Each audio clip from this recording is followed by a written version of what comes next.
Good day, everyone, and welcome to our class. This is the Contemporary World, and this is Sir E, your instructor for these course. And today, our discussion will be concentrating on the introduction to globalization. Again, this is introduction to globalization.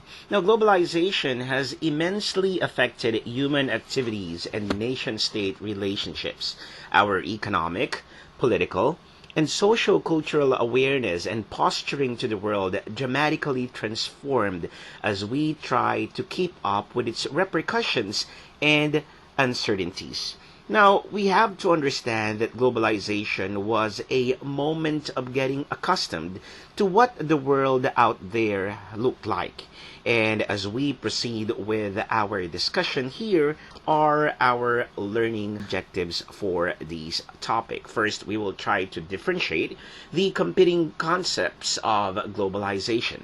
Also, we will try to identify the underlying philosophies of the varying definitions of globalization. And lastly, we will agree on a working definition of globalization for the course.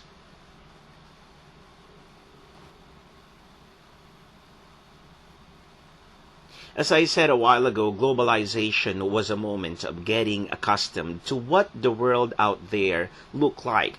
Now, during the colonization era, humanity at that point in history experienced slavery, was introduced to religions of all kinds, defenselessly embraced cultures foreign to them, and got accustomed to powers that be, and fought for freedom and dignity. And so decades and centuries after this came the decolonization period, a time when the superpowers freed most of their colonized people. As nation states started to rise later on, globalization seemed to be the only way to connect and keep up with the current system. Now, according to Stiglitz, he defined globalization as encompassing many things: the international flow of ideas and knowledge, the sharing of cultures, global civil society, and the global environmental movement. Now, this definition gives us a web of implications as to how globalization permeates to the very soul of our day-to-day interaction with the world.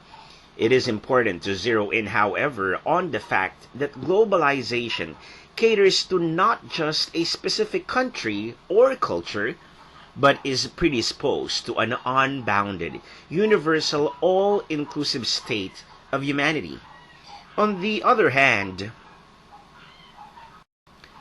Friedman defined globalization as the inexorable integration of markets, nation-states, and technologies to a degree never witnessed before, in a way that it is enabling individuals, corporations, and nation-states to reach around the world farther, faster, and cheaper than ever before. One will be quick to point out that Friedman acknowledges the indubitable ramification of globalization to a swift and the unprecedented integration of people across the globe. As globalization has usually been described as a world without borders, it definitely has integrated humanity, regardless of race, color, sex, and language.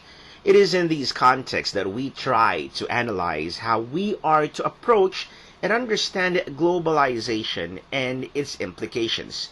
For the purpose of our discussion, we will be using the definition of Stagger of globalization. Now, Stagger defined globalization as something that should be confined to a set of complex, sometimes contradictory social processes that are changing our current social condition based on the modern system of independent nation states. Now, the complexity and contradiction in the concept of globalization is seen in the varying processes that has altered human ways of interaction and communication. inclusive of how we do trade and businesses, and how all these are affecting the world's political systems. It is so vital to emphasize the following claims about globalization of its adherents, particularly according to Stagger. For one, he believed that globalization is about the liberalization and global integration of markets. According to him also, nobody is in charge of globalization. As well, globalization furthers the spread of democracy in the world. Also, when we speak of globalization, this is inevitable and irreversible. For him also, globalization benefits everyone, at least in the long run.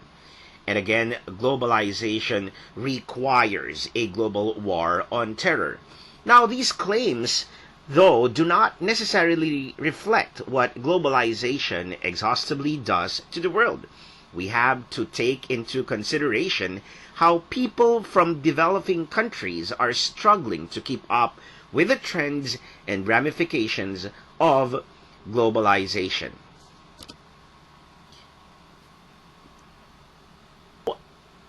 As complex as it is, globalization can be best understood by looking at the different approaches to it as a subject.